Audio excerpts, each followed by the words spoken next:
कार्यक्रम के पुण्यार्चक हैं स्वर्गीय श्री कन्हैया लाल शाह, विद्याबेन के शाह, नितिन बिमल शाह, निराल श्रुति शाह, रिद्धि ऋषभ पार्शव, निवासी USA एवं शाह जेम्स इंक न्यूयॉर्क। अतीत किसी का ज्यादा सुखद नहीं होता है।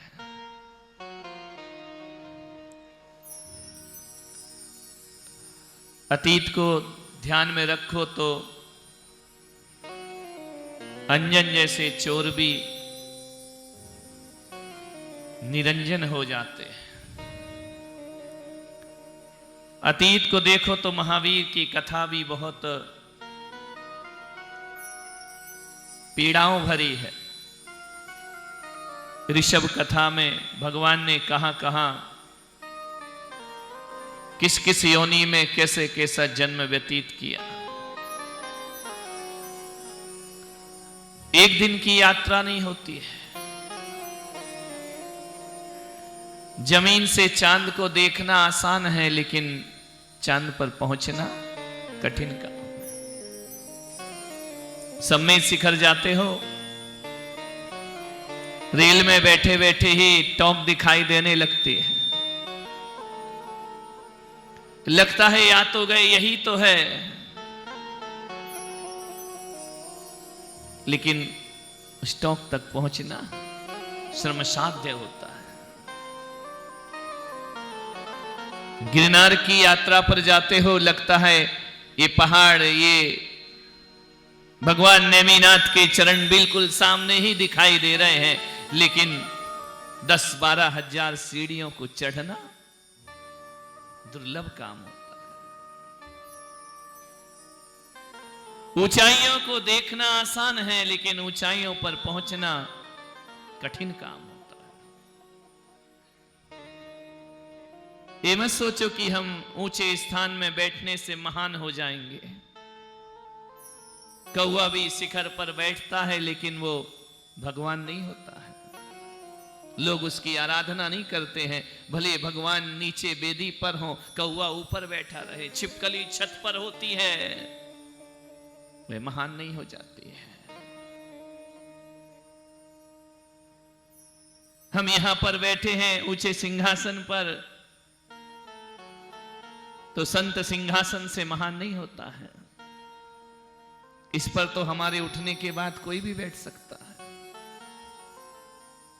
लेकिन एक बात याद रखो ऋषभदेव वालों, कि ऊंचा बैठने से आदमी ऊंचा नहीं होता है। महान स्थान पर बैठने से आदमी महान नहीं हो जाता है, बल्कि महान आदमी जहां बैठ जाता है वो स्थान महान हो जाया करता है। ये मत सोचो कि कहां बैठे हैं, कहां बिठाया गया है। महान कहीं भी बैठ जाए। मैं यदि यहां से उतर के नीचे बैठ जाऊं और तुमको यहां बिठा दूं, तो लोग नमोस्तु किसे करेंगे? ऊपर वाले को या जो नीचे बैठा है उसको करेंगे। चौके में देखा है ना, महाराज खड़े हुए हैं, आपका हाथ ऊपर है और मुनि का हाथ, नमोस्तु किसे करेंगे? ऊपर देने वाले को या लेने वाले को? बोलिए। तो ऊंचा होने से कोई ऊंचा थोड़ी हो जाता है। महान काम करो तो आदमी ऊंचा हुआ करता है। ये मत सोचो ऋषभ कथा में कि हमको यहां नहीं बिठाया, हमको वहां नहीं बिठाया। महान लोग कहीं भी बैठे, दिया कहीं भी जले, मंदिर में जले तो उजाला देगा, और शमशान में जले तो भी दिया उजाला दिया करता है। सोना कहीं भी रहे, कीचड़ में रहे तो भी कीमती होता है, और सोना तिजोरी में रहे या शोरूम में रहे, उसकी कीमत में कोई फर्क आता? और अब तो बहुत सोना बढ़ गया है, 77 हो रहा, अभी अखबार में देखा। ले लो जितना लेना है, या बेच दो जो पड़ा है। ध्यान रखिए, सोने के लाख टुकड़े करो, सोना अपनी कीमत नहीं खोया करता है। एक किताब के कागज के टुकड़े करो, एक कॉपी के टुकड़े करो, वो अपनी कीमत खो देता है। ध्यान रखना, नोट के टुकड़े करो, नोट अपनी कीमत खो देता है, लेकिन सोने के लाख टुकड़े करो, सोना कभी अपने मूल्य को खोता नहीं है। जीवन सोने जैसा होना चाहिए। मकान गिरेगा, अपनी कीमत खो देगा, लेकिन स्वर्ण कभी कीमत नहीं खोता है। ये ऋषभ कथा सोने जैसा जीवन जीने के लिए यहां पर बनाई जा रही है, सुनाई जा रही है। अतीत कैसा भी हो कोई फर्क नहीं पड़ता, अभी तक तुम कैसे जिए इससे कोई फर्क नहीं पड़ता है। फर्क पड़ता है अब आगे कैसे जीना है। पापी से पापी भी कल्याण कर जाते हैं अपना। चंड कौशिक जैसा सर्प भी आत्म कल्याण कर जाता है। जो हजारों का जीवन नाश करता है वह भी एक दिन कल्याण का रास्ता ढूंढ लेता है। माननीय ऋषभ कथा, मैंने कहा था ना, ये कथा नहीं, ये व्यथा है हमारे जीवन की। मालूम है सबसे बड़ी और सबसे छोटी कथा कौन सी है? कोई बता सकता है? सबसे छोटी कथा और सबसे बड़ी कथा कौन सी है? बताओ, सबसे छोटी कथा कौन सी है?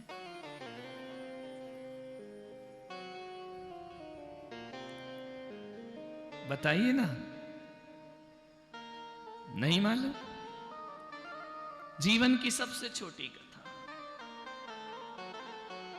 और जीवन की सबसे बड़ी कथा।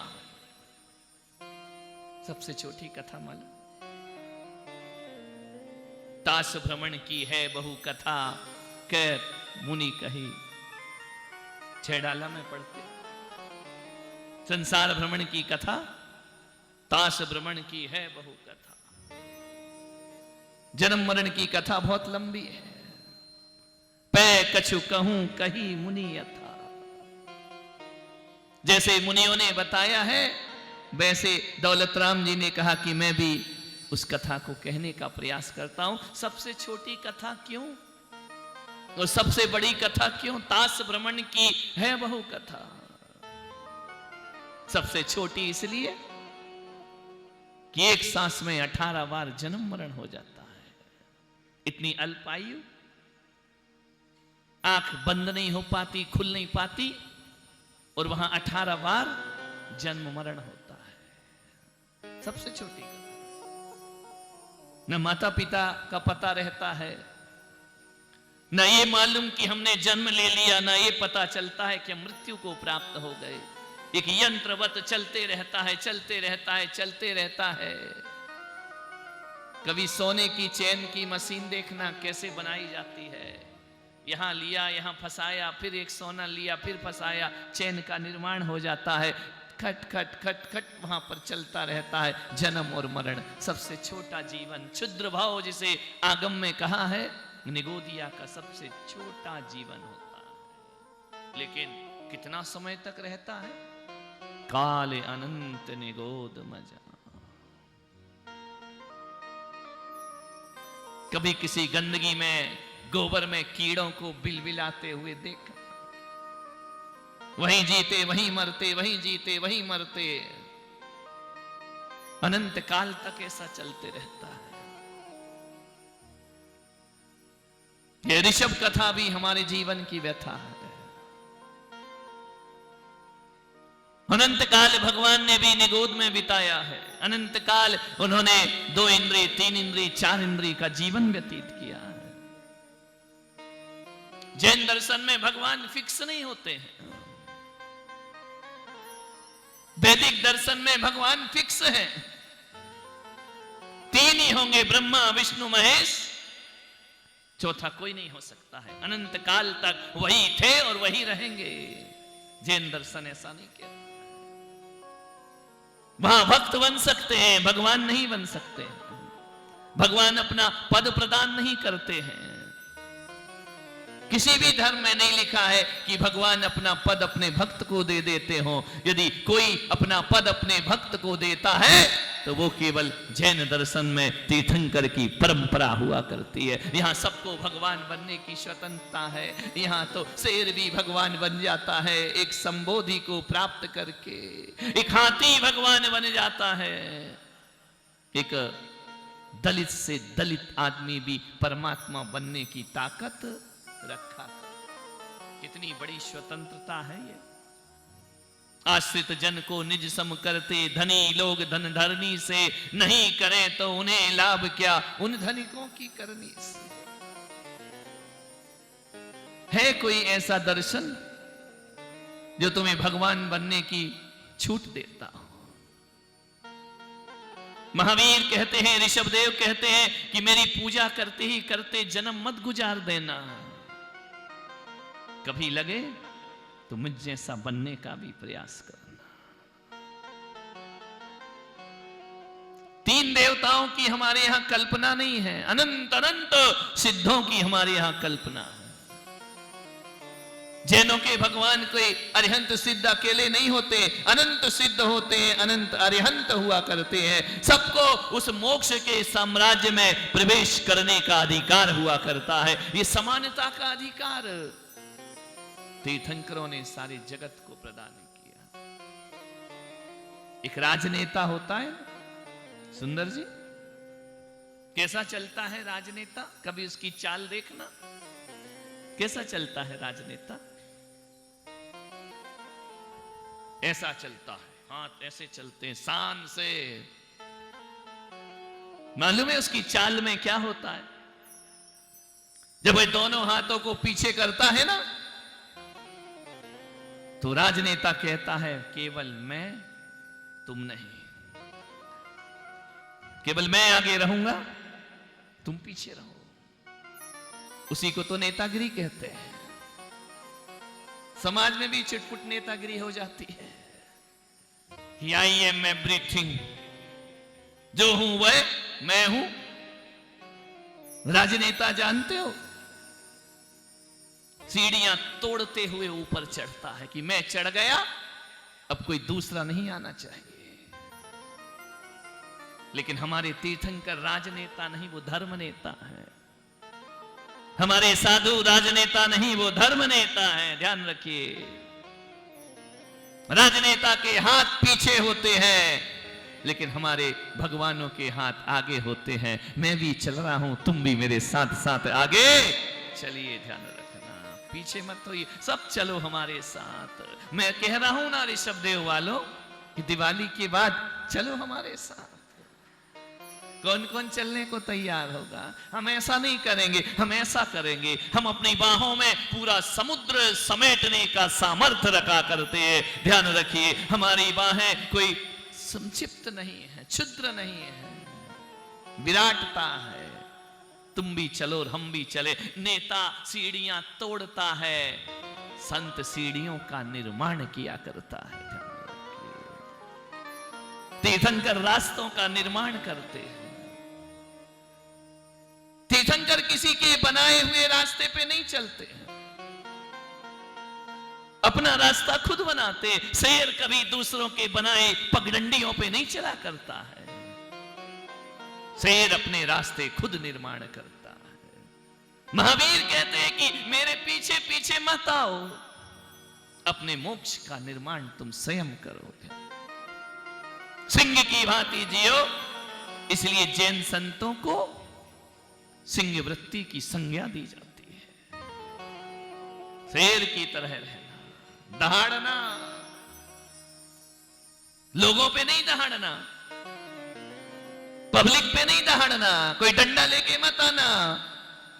दहाड़ो अपनी आत्मा के भीतर, ताकि कर्म के जो मृग हैं, कर्म के जीव जंतु हैं, कर्मों का जो जंगल है, तुम्हारी गूंज से ऐसा गुंजायमान हो जाए कि कर्म तुम्हें छोड़ करके भाग जाए। ध्यान रखना,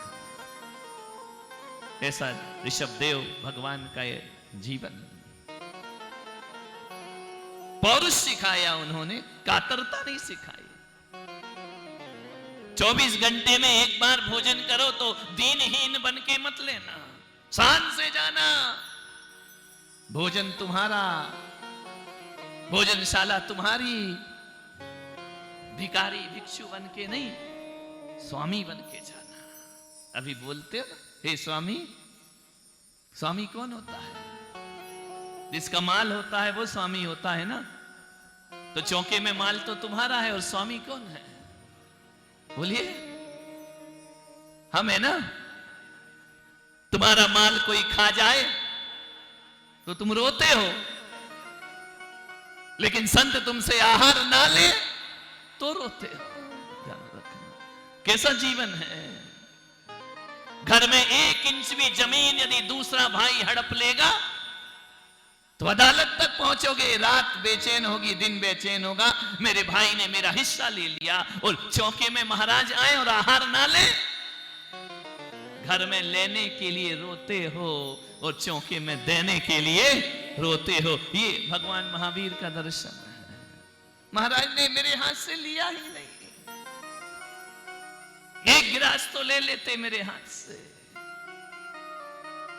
कितनी भावनाओं से दूर दूर से मैं आया, दूर दूर से मैं आई, लिया नहीं। ध्यान रखना, देने के लिए जो तैयार करता है वह धर्म होता है, और लूटने को जो तैयार होता है वो संसार हुआ करता है।